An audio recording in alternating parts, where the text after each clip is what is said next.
بسم اللہ الرحمن الرحیم۔ نظم کا عنوان حمد، شاعر ہیں مولانا ظفر علی خان۔ ڈیئر اسٹوڈینٹس، یہ اس نظم کا دوسرا لیکچر ہے، تو آئیے بڑھتے ہیں شعر نمبر 4 کی طرف۔ سراپا معصیت میں ہوں، سراپا مغفرت وہ ہے، خطا کوشی روش میری، خطا پوشی ہے کام اس کا۔ سراپا مکمل طور پر، معصیت گناہ، مغفرت بخشش، خطا کوشی غلطی کرنا، روش عادت، خطا پوشی غلطی چھپانا۔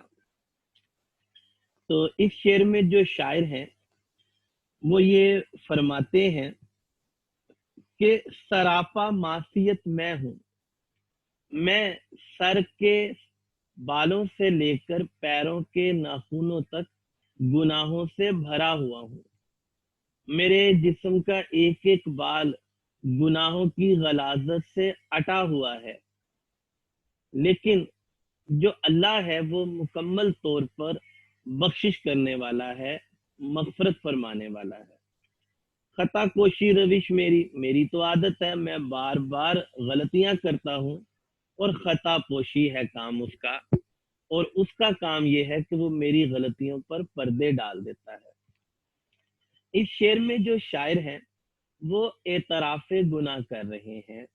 اس شعر میں جو شاعر ہیں وہ اظہار ندامت یعنی شرمندگی کا اظہار کر رہے ہیں کہ میں حق بندگی صحیح طرح سے ادا نہیں کر رہا، میں دنیا کی رنگینیوں میں کھو جاتا ہوں، مجھ سے لغزشیں ہو جاتی ہیں، مجھ سے گناہ ہو جاتے ہیں، اور پھر یہ ہوتا ہے کہ میں اللہ سے اس کی بخشش مانگتا ہوں، میں اللہ سے اپنے گناہوں کی معافی مانگتا ہوں، تو اللہ تعالیٰ جو ہے وہ بڑا غفور الرحیم ہے، اللہ تعالیٰ جو ہے وہ مجھے معاف کر دیتا ہے۔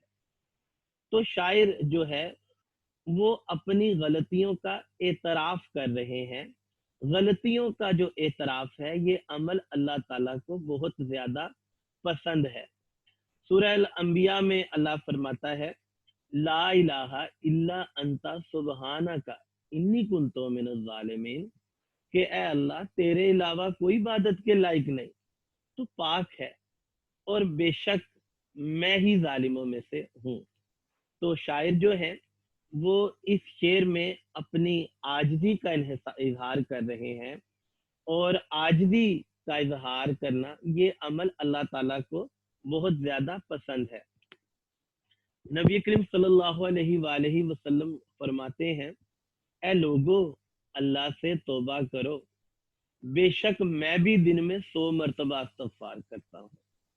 تو شاعر جو ہیں وہ اس شعر میں بتاتے ہیں کہ میں گناہ کرتا رہتا ہوں اور اللہ سے معافی مانگتا رہتا ہوں، اور اللہ تعالیٰ مغفرت کرتا ہے۔ خطا کوشی روش میری، میں جو ہوں وہ خطا کرتا جا رہا ہوں، اور وہ کہا جاتا ہے کہ جو انسان ہے وہ خطا کا پتلا ہے۔ تو شاعر جو ہے وہ بھی غلطیوں پہ غلطیاں کرتا جا رہا ہے، اور اللہ تعالیٰ جو ہے وہ اس شاعر کی عزت رکھ رہا ہے، اور اس کی غلطیوں پہ پردے ڈال رہا ہے، اور اس کو دنیا کے سامنے شرمندہ ہونے سے بچا رہا ہے۔ تو اللہ تعالیٰ جو ہے وہ پردے ڈالنے والا ہے، تو اس چیز کا شاعر نے بڑے خوبصورت انداز سے اظہار کیا ہے۔ الہی تیری چوکھٹ پر بھکاری بن کے آیا ہوں، الہی تیری چوکھٹ پر بھکاری بن کے آیا ہوں، سراپا فقر ہوں عجز و ندامت ساتھ لایا ہوں، سراپا فقر ہوں عجز و ندامت ساتھ لایا ہوں۔ تو اللہ تعالیٰ جو ہے، جو کوئی بھی انسان اللہ تعالیٰ سے اپنے گناہوں کی معافی مانگتا ہے، جو بھی انسان اللہ تعالیٰ سے اپنے گناہوں کا اعتراف کرتا ہے، تو اللہ تعالیٰ وہ ایسا غفور الرحیم ہے، وہ اپنے بندوں سے ایسا پیار کرتا ہے کہ وہ ان کی غلطیوں کو، خطاؤں کو معاف کر دیتا ہے۔ اور نبی اکرم صلی اللہ علیہ وآلہ وسلم فرماتے ہیں کہ سارے انسان خطا کار ہیں، اور خطا کاروں میں سے بہتر وہ ہیں جو توبہ کر لیتے ہیں. تو شاعر جو ہے وہ اس چیز کا اعتراف کر رہا ہے کہ مجھ پر اللہ بہت کرم کرتا ہے, مجھ پر اللہ بہت مہربانی کرتا ہے. میں جب بھی اللہ تعالیٰ کے سامنے اپنے گناہوں کا اظہار کرتا ہوں, اللہ تعالیٰ سے اس کی کرم کا, اس کی بخشش کا سوال کرتا ہوں, تو اللہ تعالیٰ جو ہے وہ میری خطاؤں کو معاف کر دیتا ہے, میری غلطیوں پر پردے ڈال دیتا ہے. تو ہی ستار ہے, تو ہی غفار ہے, اپنے بندوں سے تجھ کو بڑا پیار ہے. شعر نمبر 5 ہے. میری استادگی بھی میرے حق میں اس کی رحمت تھی, کہ گرتے گرتے بھی میں نے لیا دامن ہے تھام اس کا. استادگی, گرنا, عاجزی, بے بسی, دامن تھامنا, سہارا لینا. یہ دنیا جو ہے یہ ایک آزمائش گاہ ہے. یہاں مختلف طرح کی آزمائشیں ہوتی ہیں. زندگی کی آزمائش, کبھی انسان بیمار ہو جاتا ہے, کبھی انسان کسی حادثے کا شکار ہو جاتا ہے, کبھی مال کی آزمائش, کبھی انسان کو غم روزگار لگ جاتا ہے, کبھی اولاد کی آزمائش. تو اس دنیا میں انسان جو ہے اس کو مختلف آزمائشوں کا سامنا کرنا پڑتا ہے. سورہ بقرہ میں اللہ ارشاد فرماتا ہے, اور ضرور ہم تمہیں آزمائیں گے, کچھ ڈر اور بھوک سے, اور کچھ مالوں اور جانوں اور پھلوں کی کمی سے, اور خوشخبری سنا دو صبر کرنے والوں کو. تو یہ جو جب بھی انسان پر کسی پر آزمائش آتی ہے تو وہ آزمائش ایک ایسے طوفان کی طرح آتی ہے کہ اس آزمائش میں انسان کے قدم لڑکھڑاتے ہیں. جیسے شاعر کے قدم بھی لڑکھڑائے, اس کے قدم بھی ڈگمگائے, اور انسان کا سنبھلنا آزمائش میں بہت مشکل ہو جاتا ہے. یہ جب بھی آزمائش آتی ہے تو اس پر دو طرح کے رد عمل ہوتے ہیں. ایک شکوہ کرنے کا عمل, شکایت کرنے کا عمل. یہ ایسا عمل ہے جو انسان کو اللہ سے دور کر دیتا ہے. اور دوسرا رد عمل صبر کرنے کا ہوتا ہے. تو جو لوگ صبر کرتے ہیں ان کا تعلق اللہ سے مضبوط ہوتا ہے, انہیں اللہ سے قرب الہی ملتا ہے. تو شاعر جو ہے وہ اس چیز کا اظہار کر رہے ہیں کہ مجھ پر مصیبتیں آئیں, لیکن یہ جو مصیبتیں آئیں, یہ جو پریشانی آئیں, اصل میں یہ اللہ کی رحمت تھی کہ میں تو ان آزمائشوں میں گر گیا, میرے قدم لڑکھڑائے, لیکن میں نے اللہ تعالیٰ کا دامن تھام لیا, میں نے اللہ تعالیٰ کا قرب پا لیا, مجھے اللہ تعالیٰ کی محبت مل گئی. تو اسی لیے میری آزمائش جو ہے یہ میرے لیے مصیبت نہیں تھی, میری یہ آزمائش میرے لیے وبال جان نہیں تھی, بلکہ یہ میری جو آزمائش تھی یہ میرے لیے رحمت تھی کہ مجھے اللہ تعالیٰ کا اس آزمائش میں سہارا مل گیا. حضرت علی سے کسی نے پوچھا, یہ کیسے پتا چلے گا کہ جو پریشانی یا مصیبت ہم پر آئی وہ اللہ کی طرف سے آزمائش ہے یا ہم پر اللہ کی طرف سے کوئی سزا؟ تو آپ نے فرمایا, اگر تو مصیبت تجھے اللہ کی طرف لے جائے تو یہ آزمائش ہے, لیکن یہی مصیبت اگر تجھے اللہ سے دور کر دے تو یہ سزا ہے. تو شاعر جو ہے وہ اس چیز پر, اس بات پر خوشی کا اظہار کر رہے ہیں کہ جب مجھ پر مصیبت آتی ہے, جب مجھ پر پریشانی آتی ہے تو میں اللہ سے دور نہیں ہوتا. یہ اللہ تعالیٰ کی مجھ پر مہربانی ہے کہ میں اس کا دامن تھام لیتا ہوں اور میری اللہ سے محبت بڑھ جاتی ہے اس آزمائش میں. تو دراصل یہ اللہ کا کرم ہے. بہت خوش ہوں خدا یاد آ رہا ہے اس مصیبت میں, بہت خوش ہوں خدا یاد آ رہا ہے اس مصیبت میں, میری کشتی کو اے طوفان یوں ہی زیر و زبر رکھنا, میری کشتی کو اے طوفان یوں ہی زیر و زبر رکھنا. شعر نمبر 6. کوئی ختم اس کی حجت اس زمین کے بسنے والوں پر, کہ پہنچایا ہے ان سب تک محمد نے کلام اس کا. حجت کا مطلب ہوتا ہے دلیل, یعنی اللہ کی دلیل ختم ہوئی اور جو زمین پر جو انسان بستے ہیں ان تک محمد نے اللہ کا کلام پہنچایا تو اللہ نے اپنی دلیل ختم کی اور اپنے نبی صلی اللہ علیہ وآلہ وسلم کے ذریعے اپنا کلام اپنی مخلوق تک پہنچایا۔ ڈیئر اسٹوڈینٹس، 1,24,000 انبیاء تقریباً آئے اور اللہ تعالیٰ کے احکامات انسانوں تک پہنچاتے رہے۔ آخر میں ہمارے نبی صلی اللہ علیہ وآلہ وسلم تشریف لائے۔ آپ صلی اللہ علیہ وآلہ وسلم نبی رحمت ہیں۔ آپ صلی اللہ علیہ وآلہ وسلم نے اللہ تعالیٰ کے احکامات جو تھے وہ اللہ تعالیٰ کی مخلوق یعنی انسانوں تک پہنچائے۔ آپ صلی اللہ علیہ وآلہ وسلم آخری کتاب یعنی قرآن مجید لے کر آئے۔ آپ صلی اللہ علیہ وآلہ وسلم نے آہستہ آہستہ شریعت کے احکامات انسانوں تک پہنچائے، یہاں تک کہ 10 ہجری آ گئی۔ آپ صلی اللہ علیہ وآلہ وسلم تمام صحابہ کو، تقریباً 1,24,000 صحابہ ہی کہا جاتا ہے، کہ آپ صلی اللہ علیہ وآلہ وسلم ان کو لے کر میدان عرفات میں تشریف لائے۔ یہاں آپ صلی اللہ علیہ وآلہ وسلم نے ایک خطبہ ارشاد فرمایا جس کو خطبہ حجۃ الوداع کہا جاتا ہے۔ اس خطبے میں آپ صلی اللہ علیہ وآلہ وسلم نے اپنی 23 برس کی جو تعلیمات تھیں ان کا نچوڑ پیش کیا۔ آپ صلی اللہ علیہ وآلہ وسلم نے عبادات پر بات کی کہ اللہ کی عبادات کیسے کرنی ہے اور اللہ تعالیٰ کی عبادات کرنی ہے، اس پر بات کی۔ آپ صلی اللہ علیہ وآلہ وسلم نے انسانی حقوق پر بات کی۔ تو خطبہ حجۃ الوداع میں آپ صلی اللہ علیہ وآلہ وسلم نے اپنی 23 برس کی تعلیمات کو اس ایک نشست میں بیان کیا۔ سورہ مائدہ کی آیت اس وقت نازل ہوئی، آج میں نے تمہارے لیے دین کامل کر دیا اور تم پر اپنی نعمت پوری کر دی اور تمہارے لیے اسلام کو دین پسند فرمایا۔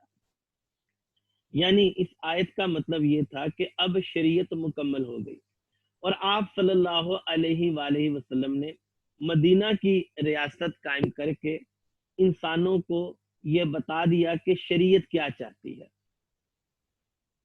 تو آپ صلی اللہ علیہ وآلہ وسلم نے جب اپنا یہ خطبہ ارشاد فرما دیا تو آپ صلی اللہ علیہ وآلہ وسلم نے اس وقت صحابہ سے پوچھا کہ لوگوں، کیا میں نے تم تک اللہ کا پیغام پہنچا دیا؟ تو صحابہ نے کہا آپ صلی اللہ علیہ وآلہ وسلم نے پیغام پہنچا دیا، امانت ادا کر دی اور امت کو نصیحت فرما دی۔ آپ صلی اللہ علیہ وآلہ وسلم نے اپنی آنکھیں آسمان کی طرف بلند کی، اپنی شہادت کی انگلی بھی آسمان کی طرف بلند کی، اور آپ صلی اللہ علیہ وآلہ وسلم نے فرمایا کہ اے اللہ گواہ رہنا، اے اللہ گواہ رہنا، اے اللہ گواہ رہنا۔ تو شاعر اس شعر میں ہمیں یہ بتاتے ہیں کہ اللہ تعالیٰ کی نے اپنی دلیل کو ختم کیا اور ہمیں نبی کریم صلی اللہ علیہ وآلہ وسلم جیسے شفیق نبی عطا فرمائے، اور آپ صلی اللہ علیہ وآلہ وسلم کو رحمت للعالمین بنا کر اللہ تعالیٰ نے بھیجا، اور آپ صلی اللہ علیہ وآلہ وسلم کے ذریعے اللہ تعالیٰ نے اس دین کو ختم، دین کے اور شریعت کے احکامات کو ختم کر دیا۔ اب آپ صلی اللہ علیہ وآلہ وسلم نے دین کو مکمل انسانوں تک پیش کر دیا۔ ہدایت کے لیے دنیا کی ختم المرسلین آئے، ہدایت کے لیے دنیا کی ختم المرسلین آئے، کتاب رشد لے کر رحمت للعالمین آئے، کتاب رشد لے کر رحمت للعالمین آئے۔ جی آخری شعر ہے جی اس نظم کا، بجھاتے ہی رہے پھونکوں سے کافر اس کو رہ رہ کر، مگر نور اپنی ساعت پر رہا ہو کر تمام اس کا۔ ساعت، وقت، کافروں نے پھونکوں سے نور کو بجھانے کی بہت کوشش کی، مگر جو نور تھا وہ اپنے وقت پر تمام ہوا، وہ مکمل ہوا۔ آپ صلی اللہ علیہ وآلہ وسلم نے جب اعلان نبوت کیا تو جو اسلام دشمن تھے انہیں یہ بات پسند نہیں آئی اور انہوں نے اسلام کی تعلیمات کو روکنے کی کوشش کی۔